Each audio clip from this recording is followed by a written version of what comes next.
నమస్కారం. Pen power news కి స్వాగతం. ముందుగా ముఖ్యాంశాలు.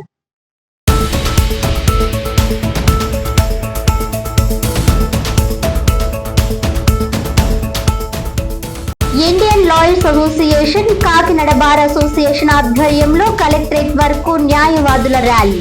న్యాయవాదుల న్యాయమైన డిమాండ్లను తక్షణం పరిష్కరించాలని డిమాండ్ చేస్తూ డిఆర్ఓకు వినతి పత్రం.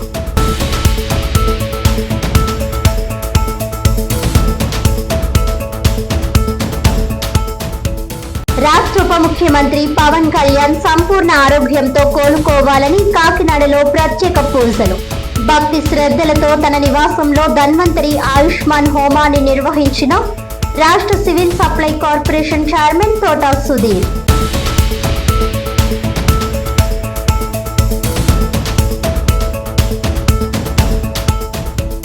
కాపు ముఖ్యమంత్రి కాంగ్రెస్ తోనే సాధ్యం. ముద్రగడ వంటి నేత రాజకీయాల్లో అరుదు అన్న మాజీ కేంద్ర మంత్రి చింతామోహన్.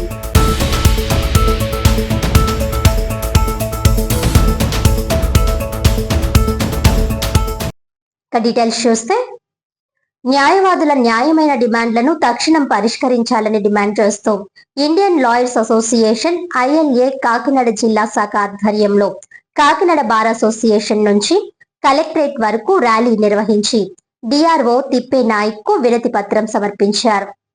ఈ సందర్భంగా కాకినాడ బార్ అసోసియేషన్ అధ్యక్షులు ఏలూరు సుబ్రహ్మణ్యం మాట్లాడుతూ సమాజంలో న్యాయవాదుల పాత్ర కీలకమని, వీరి భద్రతకు సంక్షేమానికి ప్రభుత్వం చొరవ చూపాలని కోరారు. ముఖ్యంగా అడ్వకేట్స్ రక్షణ చట్టం చేసి అమలు చేయాలని, అర్హులైన న్యాయవాదులకు ఇళ్ల స్థలాలు ఇవ్వాలని డిమాండ్ చేశారు. ఇండియన్ లాయర్స్ అసోసియేషన్ ఐఎల్ఏ ఉమ్మడి జిల్లా అధ్యక్షులు టి పృథ్వీరాజ్ మాట్లాడుతూ న్యాయవాదులకు ఆరోగ్య బీమా కార్డులను మంజూరు చేయాలని, జూనియర్ న్యాయవాదులకు నెలకు 10,000 చొప్పున 5 సంవత్సరాలు స్టేఫన్ ఇవ్వాలని కోరారు. కాకినాడ బార్ అసోసియేషన్ నుంచి ప్రారంభమైన న్యాయవాదుల ర్యాలీ కలెక్టరేట్ చేరుకొని న్యాయవాదులు డిమాండ్లను ప్రభుత్వం తక్షణం పరిష్కరించాలని నినదించారు. ఈ కార్యక్రమంలో ఐఎల్ఏ జిల్లా ఉపాధ్యక్షులు కోలా శ్రీహర్రావు, మహిళా కన్వీనర్ డాక్టర్ వసంత, ఐఎల్ఏ జిల్లా నాయకులు JV Ramana, Manga Venkata Sivaramakrishna, Kakinada bar association ఉపాధ్యక్షురాలు ఎం సరోజిని, కోశాధికారి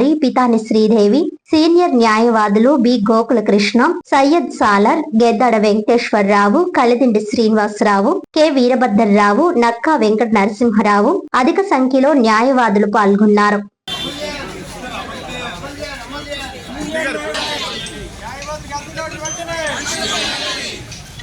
అందరికీ నమస్కారం. నా పేరు ఏలూరు సుబ్రహ్మణ్యం, బార్ అసోసియేషన్ ప్రెసిడెంట్ని. ముఖ్యంగా మా ఇండియన్ లాయర్స్ అసోసియేషన్ ఈరోజు అంటే నాట్ ఓన్లీ కాకినాడ, మొత్తం స్టేట్ వైడ్ అసోసియేషన్ హెడ్స్ అందరూ కలిసి, హెడ్స్ అండ్ అడ్వకేట్స్ అందరూ కలిసి డిస్ట్రిక్ట్ కలెక్టర్ని కలవడం, కలెక్టర్ గారికి మాకున్న సమస్యలు అన్నీ కూడా విన్నవించి అది గవర్నమెంట్ దృష్టికి తీసుకెళ్ళి దాని ప్రకారం అమలు చేయమని కోరడమైంది.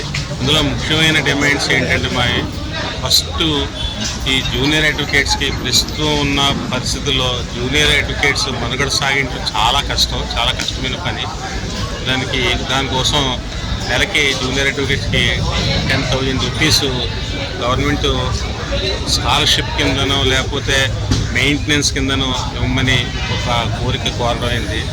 ఆ తర్వాత ప్రజెంట్ పరిస్థితులు అందరికీ తెలుసు, సిటీల్లో రెంట్స్ భరాయించలేని పరిస్థితుల్లో ఉన్నారు అంతా కూడా.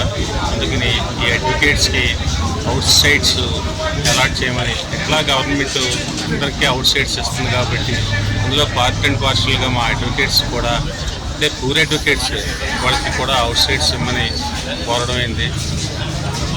ఇంకొక ముఖ్యమైన విషయం ఏంటంటే హెల్త్ ఇన్సూరెన్స్. ఈ మధ్యకాలంలో మా అడ్వకేట్స్ అడ్వకేట్ ప్రొఫెషన్ అంటేనే టెన్షన్, వర్రీ. అంటే క్లయింట్కున్న వర్రీ, ఆ బాధ అంతా కూడా అడ్వకేట్కి ఉంటుంది. ఆ అడ్వకేట్కి న్యాయం చేసే ఉద్దేశంతో క్లయింట్ కంటే డబుల్ ట్రిపుల్ యాక్షన్ ఉంటుంది. చేత దాని మీద హెల్త్ ప్రాబ్లమ్స్ వస్తున్నాయి, హెల్త్ ఇన్సూరెన్స్ కూడా చేయమని అది కూడా ఒక ఊరికి కోరడం అయింది. ఇవన్నీ కూడా కలెక్టర్ గారి దృష్టికి తీసుకెళ్ళి గవర్నమెంట్కి పాస్ ఆన్ చేయమని ఈ మధ్యకాలంలో మీరు చూసే ఉంటారు, రోజు ఎక్కడో దిక్కున సార్ మొత్తం నాట్ ఓన్లీ ఆంధ్ర, తెలంగాణ, ఆంధ్ర అన్నిటిలో కూడా అడ్వకేట్ ప్రొటెక్షన్ యాక్ట్ అడ్వకేట్స్ మీద దౌర్జన్యం చేయడం. అంటే ఆ కేసుకి అడ్వకేట్ ఓడిపోయినా లేదా ఆపోజిట్ వాడు ఎగ్నెస్ట్గా ఆర్గ్యుమెంట్ ఒకళ్ళతో టేకప్ చేస్తే దౌర్జన్యం చేయటం ఇవన్నీ చేస్తున్నారు. దానికోసమని అడ్వకేట్ ప్రొటెక్షన్ యాక్ట్ మనకు కూడా తెలంగాణలో ఇంప్లిమెంట్ చేశారు, మన ఆంధ్రాలో కూడా ఇంప్లిమెంట్ చేయమని చెప్పి ఈ 4 కోరికలు మెయిన్. అంటే చాలా ఉన్నాయి ప్రాబ్లమ్స్, కానీ ఇంపార్టెంట్ ఈ 4 డిమాండ్స్ మేము కలెక్టర్ గారి దృష్టి తీసుకెళ్తున్నాం. అది గవర్నమెంట్ దృష్టిలో పెట్టమని చేత ఈరోజు అందరూ కూడా ర్యాలీగా కలెక్టర్ గారికి వెళ్ళడానికి పోయినారు. Thank you.